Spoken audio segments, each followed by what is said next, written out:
இலங்கையின் அரசியல் களத்தில் திரை மறைவில் உள்ளவற்றை அலசி ஆராயும் தி இன்சைட்ஸ் உங்கள் டிபிசியில்.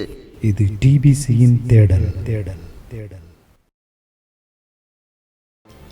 டிபிசி நேயர்களுக்கு வணக்கம்.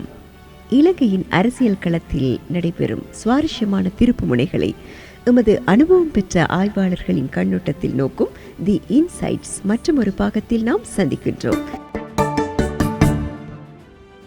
இன்றைய தினம் நிகழ்ச்சியில் நாம் பார்க்க போவது அனுர அரசாங்கத்தின் இந்திய சீன நிலைப்பாடு, ரணில் அரசாங்கத்தின் செயற்பாடுகளை ஏற்றுக்கொண்ட ஜேவிபி, கனடாவில் தமிழரசு கட்சி கிளையை அமைக்கும் கேலிக்கூத்து, சுரேஷ் ஸ்ரீகாந்தாவை கலற்றிவிட நினைக்கும் செல்வம் ஆகிய விடயங்களை இன்றைய நிகழ்ச்சியில் நாம் பார்க்க போகிறோம்.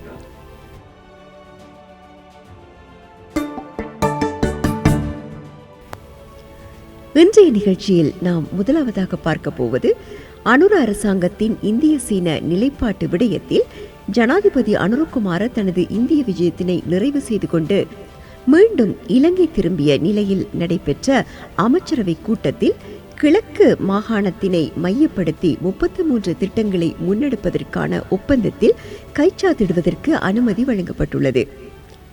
கிழக்கில் ஏற்கனவே சீனா கால் பதித்துள்ள நிலையில் அதற்கு பதிலடி வழங்கும் வகையில்தான் இந்தியா இந்த முயற்சியை முன்னெடுத்துள்ளது. அந்த வகையில் அனுரவின் இந்திய விஜயம் தமக்கு வெற்றியாகவே இந்தியா கருதுகிறது. அதே போன்று அனுர அரசாங்கம் இதுவரையில் எதிர்த்து வந்த எட்கா ஒப்பந்தத்தினையும் கைச்சாத்திடுவதற்கான சாதகமான சமிஞ்ஞைகளை காண்பித்துள்ளது. ஆகவே அனுரவின் குறித்த சமிஞ்ஞைகளும் இந்தியாவுக்கு கிடைத்துள்ள மற்றொரு வெற்றியாகவே மோடி அரசாங்கம் கருதுகிறது. ஆனால் அனுர அரசாங்கத்தினை பொறுத்தவரையில் 13வது திருத்த சட்டத்தினை அமுல்படுத்த வேண்டும் என்ற விடயம் கூட்டு அறிக்கையில் உள்ளடக்கப்படாமையை தமக்கு கிடைத்த வெற்றியாகவே கருதுகிறது. அதே நேரம் எதிர்வரும் மாதம் 12ஆம் திகதி சீனாவுக்கு செல்லவுள்ள அனுரவிற்கும் இலங்கைக்கும் இடையிலான சுதந்திர வர்த்தக ஒப்பந்தத்தின் ஒத்திகை காலத்திற்கான உடன்பாட்டை எட்டுவார் என எதிர்பார்க்கப்படுகிறது. இதனால் அனுர அரசாங்கம் இந்தியாவையும் சமாளித்துக் கொண்டு சீனாவுடனும் உறவுகளை வலுவாக கொண்டு செல்லவே முனைகிறது.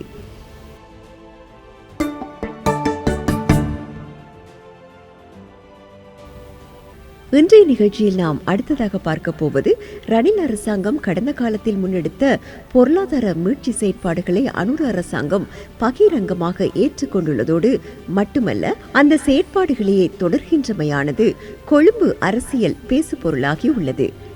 ஏற்கனவே சர்வதேச நாணய நிதியத்துடனான உடன்பாடுகளை மறுசீரமைப்போம் என்று ஜனாதிபதி மற்றும் பொது தேர்தல் காலத்தில் ஜேவிபியினர் பிரசாரங்களை மேற்கொண்டிருந்தாலும் ஆட்சி பீடத்தில் அமர்ந்ததன் பின்னர் அந்த உடன்பாட்டை மீளமைக்க முடியாது என்று கூறியுள்ளனர். அதுபோலவே சர்வதேச நாணய நிதிய ஒப்பந்தத்துடன் 3வது இணக்கப்பாட்டை காண்பதில் ஏற்பட்ட தாமதத்தின் காரணமாக 1.7 மில்லியன் ரூபாய் மேலதிகமாக கடன்களை செலுத்த வேண்டிய நிலைமை ஏற்பட்டுள்ளதாகவும் ஜேவிபி தரப்பில் தெரிவிக்கப்படுகின்றது. இவ்வாறான நிலையில் தற்போது சர்வதேச கடன் மறுசீரமைப்பில் 99% ரணில் அரசாங்கமே செய்துள்ளதாகவும் தங்களுக்கு 1% பணிகளே உள்ளதாகவும் அனுர அரசாங்கம் கூறுகிறது. இந்த கூற்றானது ரணில் தரப்புக்கு சாதகமாக மாறியுள்ளதோடு மட்டுமல்லாது அரசாங்கம் தங்களின் பணிகளை ஏற்றுக்கொண்டமையானது வரவேற்கத்தக்க விடயம் என்றும் ரணில் தரப்பு பிரசாரங்களை மேற்கொள்ள ஆரம்பித்துள்ளது. ரணிலின் பொருளாதார விடயங்களை கடுமையாக விமர்சித்து ஆட்சிக்கு வந்த அனுர அரசாங்கம் தற்போது ரணில் அரசின் பணிகளை மெச்சிக் கொண்டிருப்பதானது அதன் மிகப்பெரிய பலவீனமாக பார்க்கப்படுகிறது. இவ்வாறான அனுர அரசாங்கத்தின் செயற்பாடுகள் அடுத்து வரும் உள்ளூராட்சி மன்றங்களுக்கான தேர்தலில் தாக்கத்தை ஏற்படுத்தும் என்றும் அரசியல் வட்டாரங்களில் பேசப்படுகிறது.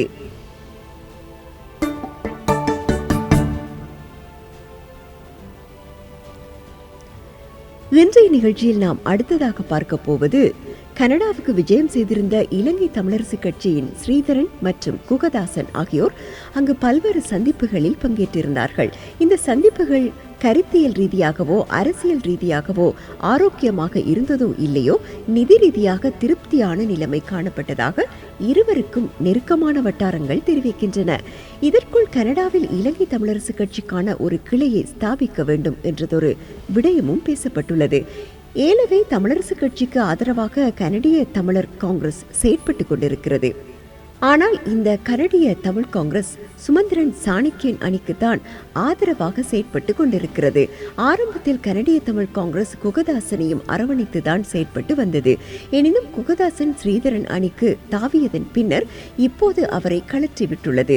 இவ்வாறான நிலையில்தான் கனடாவில் இலங்கை தமிழரசு கட்சியின் கிளையை ஸ்தாபிப்பதற்கான நடவடிக்கைகள் முன்னெடுக்கப்பட்டிருக்கின்றன.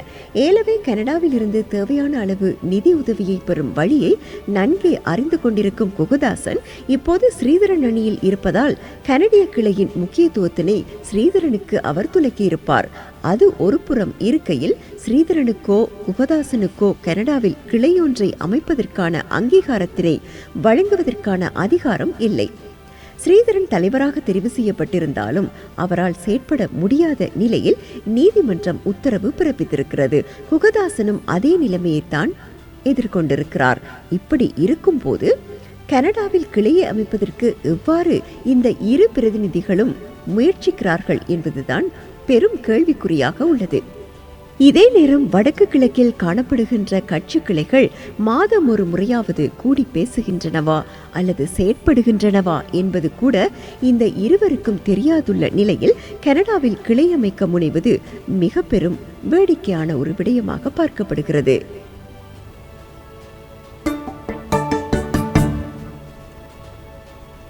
இன்றைய இன்சைட்ஸில் அடுத்ததாக நாம் பார்க்க போவது ஜனநாயக தமிழ் தேசிய கூட்டமைப்பிற்குள் கடந்த பாராளுமன்ற தேர்தலில் ஏற்பட்டுள்ள பாரிய பின்னடைவுகளுக்கு பின்னர் தற்போது அடுத்த கட்டம் சம்பந்தமாக டெலோ சிந்திக்க ஆரம்பித்திருக்கிறது.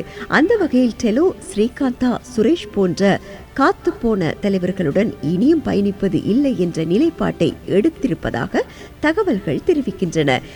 இது சம்பந்தமாக செல்வம் அடைக்கலநாதன் சித்தார்த்தனை தொடர்பு கொண்டு உரையாற்றியுள்ளார். சுரேஷையும் ஸ்ரீதரனையும் விட்டுவிட்டு நாங்கள் தமிழரசு கட்சியுடன் இணைந்து செல்வது பொருத்தமானதாக இருக்கும் என்று கேட்டுள்ளார். ஆனால் சித்தார்த்தன் அப்படி செய்ய முடியாது என்று கூறுகிறார். தமிழரசு கட்சியின் நிலைமையும் நாளுக்கு நாள் மோசமடைகிறது என்று குறிப்பிடுகின்றார். இந்த விடயங்கள் பற்றி ஒரு கால் நேரில் சந்தித்து பேச்சுக்களை நடத்துவோம் என்று செல்வம் கூறியுள்ளதாக தகவல்கள் தெரிவிக்கின்றன. எவ்வாறாயினும் ஜனநாயக தமிழ் தேசிய கூட்டணியின் தலைமைக்குழு கூட்டத்தினை கூட்டுமாறு EPRLF தரப்பில் கோரப்பட்டு இருக்கிறது. எனினும் தற்போது வரையில் ஜனநாயக தமிழ் தேசிய கூட்டணியின் செயலாளர் குரு அது குறித்து இன்னமும் எந்த அறிவிப்பையும் வெளியிடவில்லை என்றும் கூறப்படுகிறது. இலங்கையின் சமகால அரசியல் நிகழ்வுகளை அலசி ஆராயும் TBCயின் இன்சைட்ஸோடு இணைந்திருந்தீர்கள். இன்றும் பல விடயங்கள் தொடர்பாக அலசி ஆராய்ந்தோம். மீண்டும் மற்றொரு இன்சைட்ஸில் சந்திப்போம். வணக்கம். இலங்கையின் அரசியல் களத்தில் திரை மறைவில் உள்ளவற்றை அலசி ஆராயும் தி இன்சைட்ஸ் உங்கள் TBCயில். இது TBCயின் தேடல்.